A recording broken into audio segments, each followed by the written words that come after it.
माता की। राजनाथ सिंह जी का स्वागत है।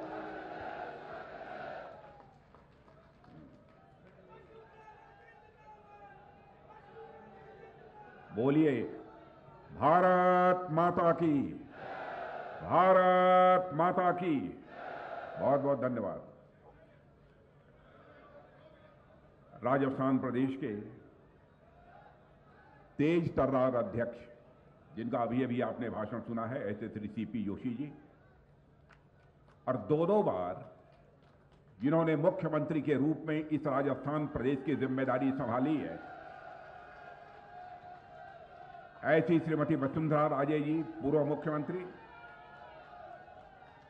भारत सरकार के मंत्री श्री गजेंद्र सिंह जी शेखावत, भारत सरकार के मंत्री श्री अर्जुन राम जी मेघवाल, केंद्रीय मंत्री श्री प्रहलाद जी जोशी और यहां के प्रभारी और राष्ट्रीय महामंत्री श्री अरुण सिंह जी, केंद्रीय राज्य मंत्री कैलाश चौधरी जी, राजेंद्र सिंह जी राठौर, नेता प्रतिपक्ष श्रीमती विजया राहटकर जी, सहप्रभारी श्री चंद्रशेखर जी, श्री प्रताप पुरी जी, श्री प्रताप सिंह जी रामगढ़, श्री जितेंद्र सिंह जी भाटी, श्री पीपी चौधरी जी, श्री भागीरथ चौधरी जी, श्री देवाजी भाई पटेल, श्री बाबू सिंह जी, समस्त सांसद, विधायक, प्रदेश पदाधिकारी, कार्यकर्ता, बहनों एवं भाइयों, बहनों भाइयों, आज आप सबके बीच आकर मुझे बेहद खुशी हो रही है और जो उमंग और उत्साह आप सबके अंदर यहां पर मैं देख रहा हूं, मैं विश्वास के साथ कह सकता हूं। एक पेपर वहां छूट गया क्या?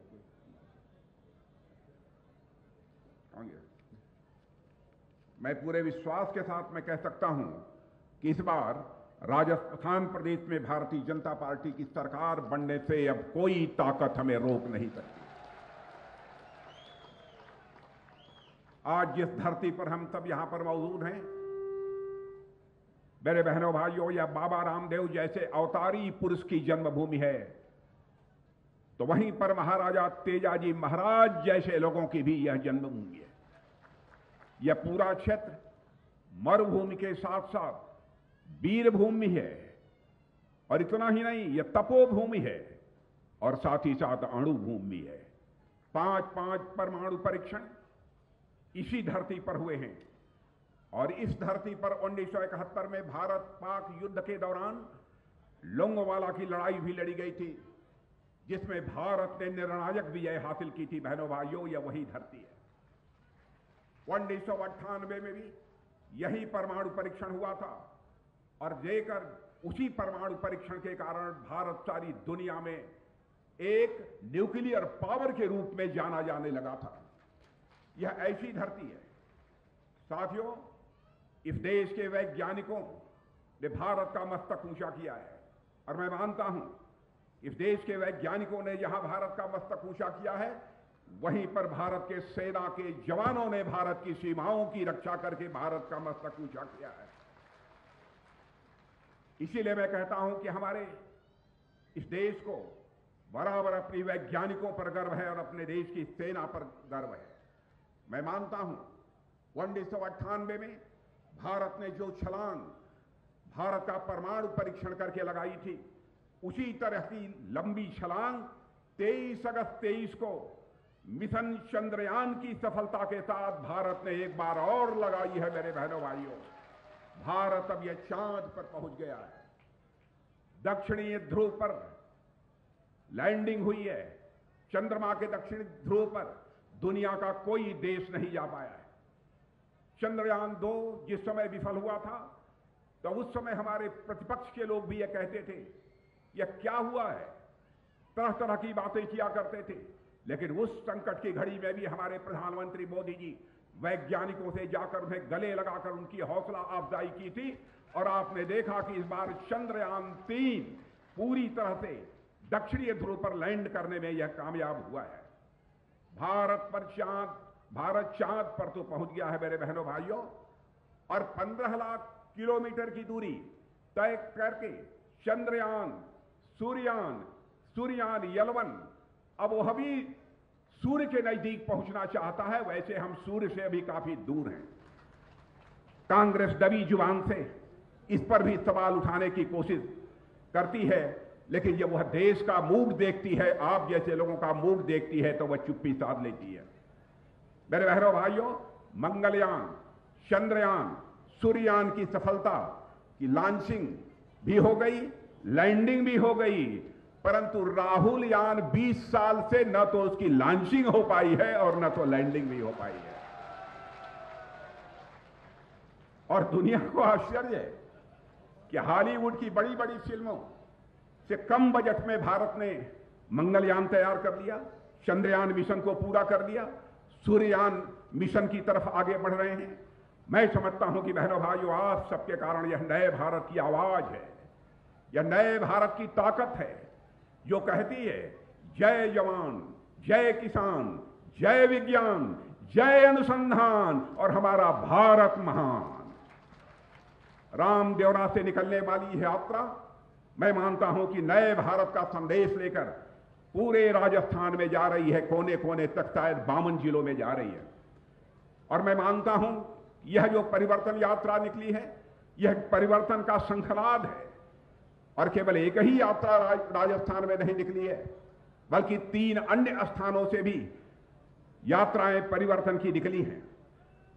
और मैं कहना चाहता हूं, यात्रा तो निकलेगी, आप तक जाएगी, जनता के साथ सीधा संवाद स्थापित करेगी, लेकिन मैं आपसे अपील करना चाहूंगा कि आपने कांग्रेस की हुकूमत भी पिछले 5 वर्षों से लगातार देख रहे हैं, और इसके पहले भी भारतीय जनता पार्टी की यहां हुकूमत वसुंधरा जी के नेतृत्व में भी आपने काम करते हुए देखा है। और उस समय कैसा माहौल था और आज कैसा माहौल है, आप स्वयं, मैं समझता हूं कि इसका आकलन कर सकते हैं। और आपको ही यह फैसला लेना होगा कि हमें क्या करना है इस राजस्थान के इस बार के आगे आने वाले विधानसभा के चुनाव में। मेरे बहनों भाइयों, जहां तक हमारे भारत का प्रश्न है, मैं यही कहना चाहूंगा एक रक्षा मंत्री होने के नाते कि भारत अब यह कमजोर भारत नहीं रहा है, भारत अब ताकतवर भारत बन गया है मेरे बहनों भाइयों। और भारतवासी ही नहीं बल्कि सारी दुनिया विश्वास और एक भरोसे की नजर से सारे लोग भारत की ओर देख रहे हैं। अंतर्राष्ट्रीय जगत में भारत की प्रतिष्ठा बढ़ी है। अंतर्राष्ट्रीय मंचों पर पहले भारत कुछ बोलता था, लोग भारत की बातों को गंभीरता पूर्वक नहीं सुनते थे, लेकिन आज भारत यदि अंतर्राष्ट्रीय मंचों पर कुछ बोलता है तो सारी दुनिया कान खोलकर सुनती है कि भारत बोल क्या रहा है। यह भारत की हैसियत बढ़ी है, यह कोई छोटी बात नहीं है। भारत के प्रति पूरी दुनिया में सम्मान बढ़ा है। दुनिया की बड़ी बड़ी कंपनियां आकर भारत में निवेश कर रही हैं, और जिसकी रिपोर्ट प्रकाशित हुई हैं, जिनमें भारत को सकारात्मक सम्मान के नजरिए से सारी दुनिया में देखा जा रहा है। अभी एक रिसर्च सेंटर ने दुनिया के 23 देशों के आधे से अधिक नागरिकों ने भारत को एक बहुत बड़ी उम्मीद भरी नजरों से देखा है, और साथ ही भारत के प्रधानमंत्री मोदी जी की भूरी भूरी सराहना की है। बहनों भाइयों, आज यह भारत की हैसियत बनी है। और मैं आपको याद दिलाना चाहता हूं कि जिस समय 2014 में हमारी सरकार बनी थी, इस देश की अर्थव्यवस्था यानी अर्थव्यवस्था के आकार के मामले में यह भारत सारी दुनिया में 10वें स्थान पर था, लेकिन 9 वर्षों के अंदर ही यह करिश्मा हो गया कि हमारा भारत आज 10वें स्थान से जंप लेकर बहनों भाइयों दुनिया के 5वें स्थान पर आकर खड़ा हो गया है अर्थव्यवस्था के आकार के मामले में। और मैं नहीं कह रहा हूं, बड़ी बड़ी फाइनेंशियल फर्म्स भी इस बात को कह रही हैं कि वह दिन दूर नहीं है, और यहां तक कह दिया है बहुत आगे जाने की जरूरत नहीं है। 2027 आते आते मेरे बहनों भाइयों, हमारे देश की अर्थव्यवस्था दुनिया के टॉप 3 कंट्रीज में आकर खड़ी हो जाएगी। यह हैसियत हम लोगों की बनी है। हमारे मोदी जी के नेतृत्व की सरकार ने क्या क्या किया है, आप सब अच्छी तरह परिचित हैं, बहुत विस्तार में नहीं जाना चाहता हूं। लेकिन कांग्रेस कैसे सरकार चलाती है उसके बारे में एक नजीर आपको मैं देना चाहता हूं। जब हम लोगों की 2014 में सरकार बनी, तब भी 18,000 गांव ऐसे हिंदुस्तान में थे जहां तक कि बिजली नहीं पहुंच पाई थी। पहली बार साल डेढ़ साल के अंदर 18 गांवों में बिजली पहुंचाने का काम यदि किसी ने किया है तो हमारे भारत के प्रधानमंत्री मोदी जी ने किया है। मेरे बहनों भाई, आप सबका जनधन खाता खुला हुआ है। पहले कोई भी सहायता गवर्नमेंट के द्वारा आती थी तो आप सबको जानकारी है 2/3, 1/3, आधा सब भ्रष्टाचार की भेंट को चढ़ जाता था। लेकिन मोदी जी ने यह फैसला किया कि हर नागरिक का जनधन खाता खुलना चाहिए ताकि हम भ्रष्टाचार पर अंकुश लगा सकेंगे। मैं दावे के साथ कहता हूं कि प्रधानमंत्री किसान सम्मान निधि के अंतर्गत और साथ ही अन्य जो हमारी योजनाएं हैं उसके अंतर्गत जो भी आपको पैसा आता होगा, आपके खाते में आता होगा, तो दिल्ली के बैंक से निकलकर जितना पैसा चलता है आपके लिए उतना पूरा का पूरा पैसा आपके खाते में पहुंचता होगा। बहनों भाइयों, इस प्रकार का सिस्टम में बदलाव लाने का काम पहली बार इस आजाद भारत में यदि किसी ने किया है तो हमारे प्रधानमंत्री मोदी जी ने किया है। और आपको सड़कों के मामले में, राजस्थान के लोग हैं, पहले भी सड़कें आपने देखी हैं, आज भी आप सड़कें देख रहे हैं। 99% गांवों को हमारी सरकार ने पक्की सड़कों से जोड़ दिया है। और यह सिलसिला प्रारंभ किया था आजाद भारत के इतिहास में सबसे पहले तो आदरणीय अटल बिहारी वाजपेयी जी ने प्रारंभ किया था। और आज हाईवे का जहां तक प्रश्न है, हाईवे देखिए, चौड़ी चौड़ी हाईवे, कितनी लंबी लंबी हाईवे इस देश में बन रही हैं। और भारत ही नहीं, दुनिया के लोग यह मानते हैं कि कुछ ही वर्षों के अंदर हाईवे के मामले में भी भारत के अंदर यह करिश्मा हुआ है। सारे लोग मानते हैं। यह सब काम यदि किसी ने किया है तो मेरे बहनों भाइयों, मोदी जी के नेतृत्व की सरकार ने किया है। अब उन्होंने कहा है कि हम अपनी बहनों को लखपति बनाएंगे, जो हमारी गरीब बहनें हैं उनको हम लखपति बनाएंगे। और आप देख रहे हैं कि उसके लिए कई योजनाएं उन्होंने उसके लिए प्रारंभ की हैं। और यह भी आपको मैं जानकारी देना चाहता हूं कि 2014 के पहले ऐसे 70 ग्राम पंचायतें थी जहां पर ब्रॉडबैंड कनेक्टिविटी की सुविधा थी। लेकिन बहनों भाइयों, आज धीरे धीरे 2.5 लाख से अधिक पंचायतों में ऑप्टिकल फाइबर के माध्यम से ब्रॉडबैंड पहुंच चुका है। यह कोई छोटी उपलब्धि नहीं है। और प्रधानमंत्री किसान सम्मान निधि के अंतर्गत 11 करोड़ लोगों को आर्थिक सहायता मुहैया हो रही है। प्रधानमंत्री उज्ज्वला योजना के अंतर्गत जो कुछ भी हो रहा है उससे आप अच्छी तरह सहमत हैं, आप अच्छी तरह जानते हैं। और यहां तक हमारे गजेंद्र सिंह जी शेखावत का प्रश्न है, जिस विभाग का की जिम्मेदारी वह संभाल रहे हैं, तो जल नल के माध्यम से जल अब हिंदुस्तान के करोड़ों घरों में पहुंचना प्रारंभ हो गया है। और मैं दावे के साथ कहता हूं कि इस आगामी 2 साल के अंदर इस हिंदुस्तान का एक भी घर शेष नहीं बचेगा जहां पर नल के माध्यम से जल की सुविधा न मुहैया हो जाए।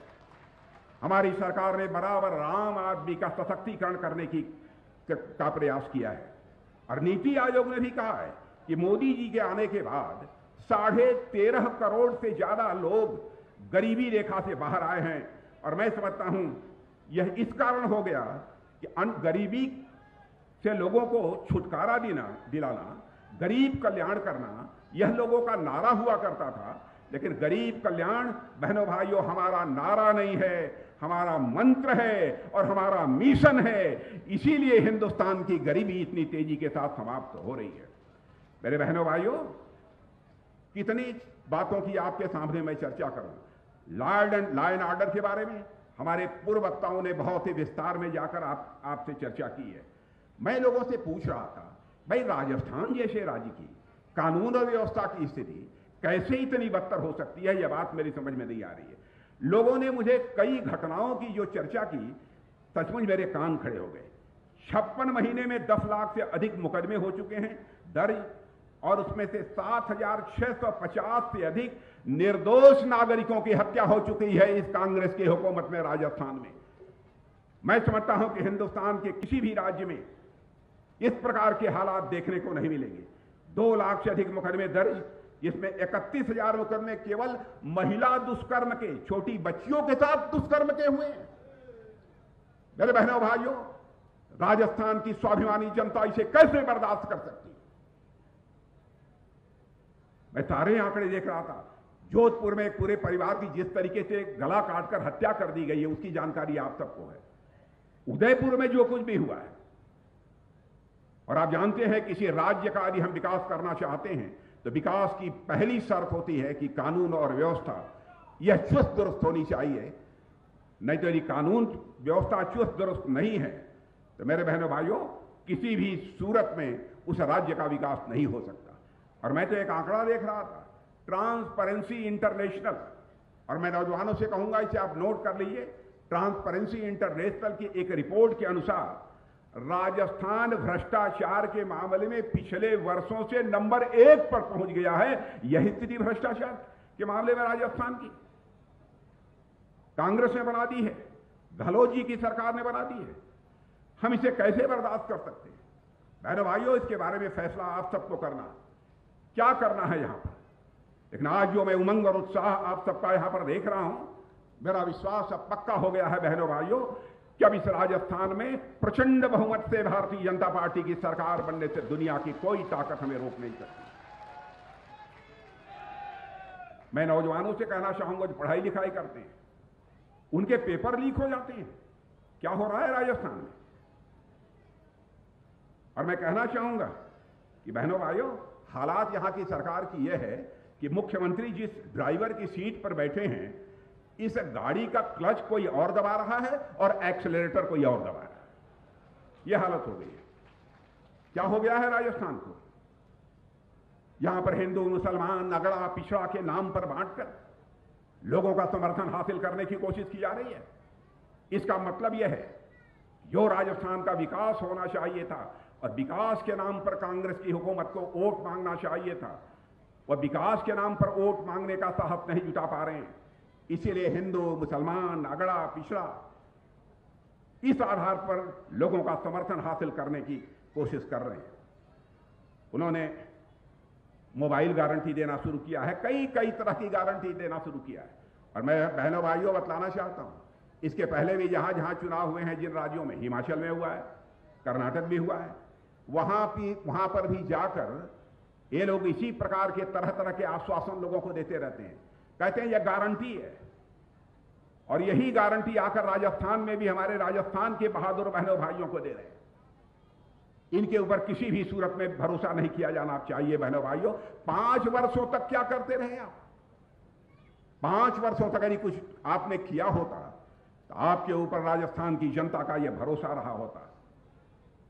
हिंदुस्तान, हिमाचल प्रदेश और कर्नाटक की जनता ने आपके धोखे को, आपके फरेब को अच्छी तरह समझ लिया है। अब एक गठबंधन बनाया है, कई विपक्षी दलों ने मिलकर, 28 दलों ने मिलकर गठबंधन बनाया कि चाहे हो जाए, मुख्यमंत्री जी को, अब मोदी जी को किसी भी सूरत में प्रधानमंत्री नहीं बनना चाहिए। बहनों भाइयों, गठबंधन होना चाहिए तो इस देश के विकास के लिए होना चाहिए। गठबंधन होना चाहिए तो इस देश का मान सम्मान स्वाभिमान बढ़ाने के लिए होना चाहिए। ये गठबंधन इसलिए हो रहा है कि मोदी जी को दोबारा किसी भी सूरत में सत्ता में आने नहीं देना। यह गठबंधन किया।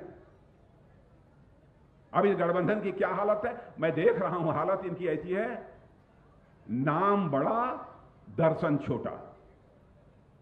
नाम तो बहुत इंडिया रख लिया, लेकिन मैं उनको बतलाना चाहूंगा यह नाम बहुत खतरनाक है।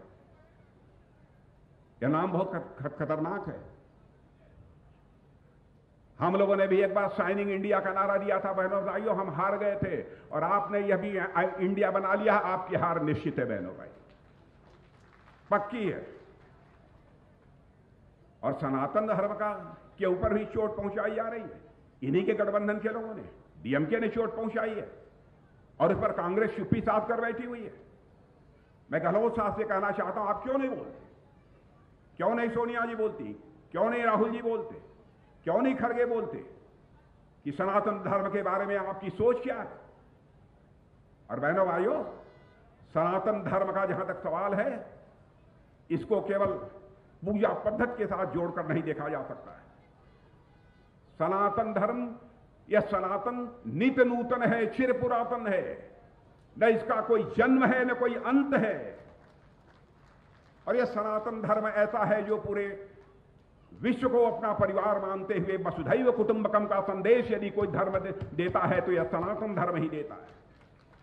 चींटी को भी आटा खिलाकर उसके दीर्घजीवी होने की कामना यदि कोई धर्म करता है तो वह सनातन धर्म करता है।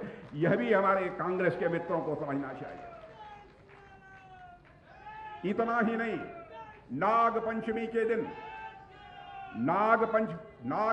के दिन सर्प को भी दूध पिलाकर दीर्घजीवी होने की कामना।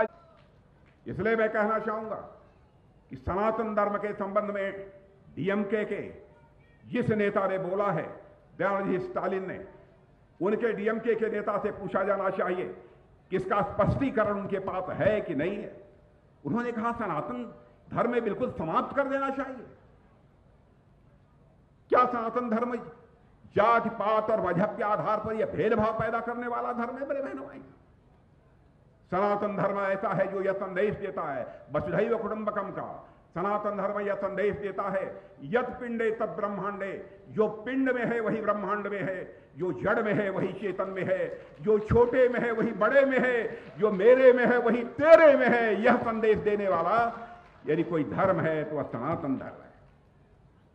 इसलिए मैं कांग्रेस के लोगों से कहना चाहूंगा, गठबंधन में जितने लोग शामिल हैं, INDIA गठबंधन में, सबसे मैं कहना चाहूंगा इसके लिए उनको क्षमा मांगनी चाहिए, नहीं तो यह देश किसी भी सूरत में माफ नहीं करेगा। बहनों भाइयों, आज यहां पर जो आप लोगों के अंदर उमंग और उत्साह देख रहा हूं, सचमुच मैं पूरी तरह से आश्वस्त हूं कि अब यहां पर भारतीय जनता पार्टी की सरकार बनने से अब हमें दुनिया की कोई ताकत रोक नहीं सकती है। और राजस्थान के लोगों ने अपना मन बना लिया है।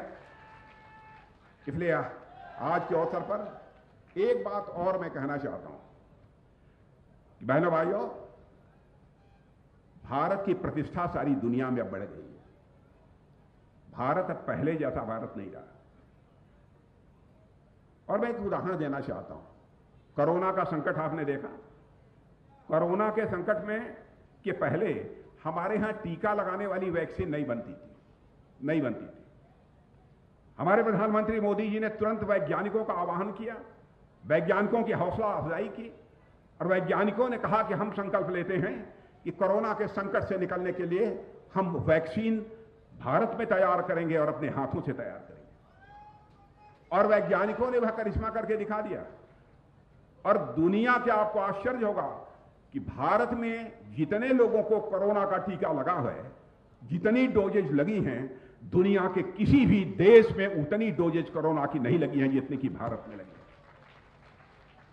और आज हमारे भारत की स्थिति वैक्सीन के मामले में ऐसी बन गई, टीका के मामले में, कि हम दुनिया के दूसरे देशों को, मेरे बहनों भाइयों, दुनिया के दूसरे देशों को, लगभग 100 देशों को हम लोगों ने भारत के वैज्ञानिकों द्वारा बनाए गए वैक्सीन को, टीके को, उनको भेजने का काम किया है।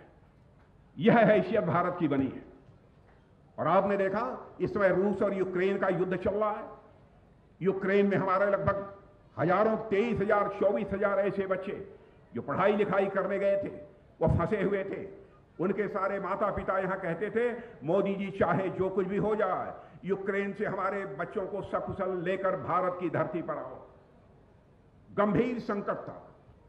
जो काम दुनिया का कोई देश नहीं कर पाया, वह करके हमारे प्रधानमंत्री मोदी जी ने दिखा दिया। मेरे बहनों भाई, टेलीफोन उठाया, रूस के राष्ट्रपति मिस्टर पुतिन से बात की और यूक्रेन के राष्ट्रपति मिस्टर जेलेंस्की से बात की, और इतना ही नहीं, अमेरिका के राष्ट्रपति मिस्टर बाइडेन से बात की। 4.5 घंटे के लिए युद्ध रुक गया और हमारे 23,000 वहां पढ़ने वाले छात्र भारत में आ गए। यह भारत की ताकत बनी। और मेरे बहनों भाइयों, जब तक हर राज्य के रहने वाले लोगों के द्वारा हम लोगों को संबल नहीं मिलेगा, ताकत नहीं मिलेगी, हमारी सरकारें नहीं रहेंगी राज्यों में, तब तक मैं समझता हूं कि इन सब सारी शानदार उपलब्धियों को हासिल कर पाना एक बहुत बड़ी चुनौती होती है। इसलिए मैं आप सबसे कहना चाहता हूं कि इस बार के विधानसभा में भारतीय जनता पार्टी को 2/3 से अधिक बहुमत से विजय दिलाकर आप सरकार बनाएं, यही आप सबसे अपील करना चाहता हूं। यदि आप हमारी बात से सहमत हैं तो मैं आप सबसे निवेदन करूंगा, एक बार हाथ ऊपर उठाकर, तालियां बजाकर आप एक बार अपना समर्थन दे दीजिए। यही कहते हुए और आप सबको धन्यवाद देते हुए अपना निवेदन समाप्त करता हूं।